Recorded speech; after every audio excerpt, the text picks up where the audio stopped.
வெங்காயம். தக்காளிக்கு பேரு சிவம். சொல்லுங்க. மிளகாய்க்கு பேரு புல்லட்டு.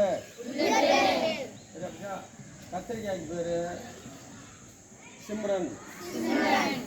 வெங்காயத்துக்கு பேரு ஒன்று, கோயம்புத்தூர் 1. சரியா? இதை நட்டுருக்கான். இதே மாதிரி நீ வீட்டில் போய் நடணும். வீட்டில் போய் காலி இடங்களுக்குள்ள அந்த இடத்துல காய்கறி போய் கண்டிப்பாக நடணும். அதுக்காக தான் இந்த விழிப்புணர்வு கொடுக்காது தான் அவங்களை கூப்பிடுறோம். சரியா? ஏற்கனவே ஒரு தடவை எடுத்துருக்குறான். இதே மாதிரி உங்கள்கிட்ட சொல்லியிருக்கேன், மறந்துருப்பேங்கிறக்கா திருப்பி ஒரு தடவை சொல்கிறோம். இப்போ தக்காளிக்கு பேர் என்ன? கத்திரிக்காய்க்கு பேர்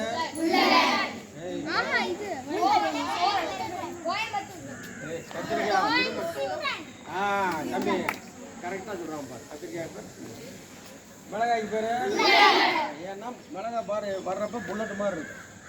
அதே மாதிரி வெங்காயத்துக்கு பேர் கோயம்புத்தூர் 1. இதில் இருக்க காய்கறியெல்லாம் எங்கே இருக்கு? எங்கே போகுது? அதுதான் நீங்கள் சாப்பிட்றீங்க. திரும்ப சொல்லுங்க. சத்துணவு சாப்பிட்றது எந்த காய்கறிகள்?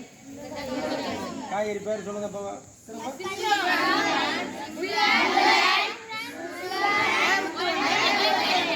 ரைட். இது எல்லாமே நட்டு கரெக்டாக 3 மாதத்தில் வந்துடும். இதுதான் 3 மாதத்துக்கு அப்புறம் ஒரு அடுத்த 2 மாதத்துக்கு வந்துக்கிட்டே இருக்கும். எடுத்து மொத்தம் 5 மாதம். முதல் 3 மாதத்தில் ஃபஸ்ட்டு சின்ன விதை போட்டு பெருசாக வளர்றதுக்கு 1 மாதம். அடுத்தது நல்லா வளரு பூவெல்லாம் வளர்றதுக்கு அடுத்த 2 மாதம். அடுத்து காயாக கொடுக்குறதுக்கு அது ஒரு 2 மாதம். ஸோ டோட்டல் எத்தனை? 5 மாதத்தில் நமக்கு எல்லாமே கிடச்சிடும். இதுக்கு இயற்கை உரத்தை தான் போடுறோம். மண்புழு உரத்தை எடுத்து போடுறோம். வேப்ப முன்னாக்கு போடுறோம். பூச்சி வராமல் இருக்கிறதுக்கு மருந்தெல்லாம் அடிக்கக்கூடாது. வேப்ப முன்னாக்கு தான் போடணும். சரியாப்பா? அதே மாதிரி உரம் போடுறது வேப்பம், அதுலேயும் சத்து இருக்குது. வேப்ப புண்ணாக்கிலே சத்துக்கள்லாம் இருக்குது. அதனால் இயற்கையாக தான் விளைவிக்கிறோம். செயற்கையான யூரியாவோ சூப்பர் பாஸ்பேட்டோ போட்டதெல்லாம் அது போடுறதில்ல. இயற்கையாக கிடைக்கிறனால நமக்கு அங்கே சத்துணவு போகிறோம். ஆரோக்கியம் இல்லையா? ஆரோக்கியமானது. சரியா? இதெல்லாம் என்னது? காய்கறி. அப்படியே மெதுவாக நடங்க. இது பண்ணாமல் அங்கிட்டு மாடல் தான் ஏற்படுத்தி இங்கே கவனி. மாடல் ஏற்படுத்திருக்கோம். காய்கறிகளில் வரிசையாக சொல்லுங்க.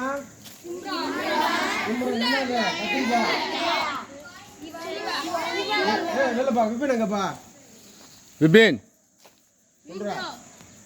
இன்னொரு தம்பி நம்ம மோகிந்த 2 சொல்லுப்பா. வெங்காயத்தில் என்ன ரகம்? கோயம்புத்தூர் 1. தக்காளியில் கத்திரிக்காயில் அடுத்து பச்சை மிளகாவில் இதெல்லாம் போடுங்க. எத்தனை மாதத்தில் வருது? என்ன உரம் போடுறோம்? இயற்கை உரமா செயற்கை உரமா? என்ன உரம் போடுறோம்? மண்புழு உரம் போடுறோம். மண்புழு உரம், வேப்பம் உரம், வேப்பம். வேற எதுவுமே போடுறது இல்லை. அதனால நமக்கு என்ன கிடைக்குது? சத்தான காய்கறிகள் கிடைக்குது. சரியா? அதே மாதிரி இங்கே இருக்கிறதெல்லாம் மூலிகை செடி. அங்கே இருக்க கை வச்சுக்காம பாரு. அதுக்கு பேர் வெட்டி வேறு. இப்போ இதில் இருக்கிறது ஃபுல்லாக மூலிகை செடி. கத்தாழை இருக்குதா? கத்தாழை தோல் நோயை சரி பண்ணிடும். தோலில் இருக்கக்கூடிய நோய்களை சரி பண்ணிடும்.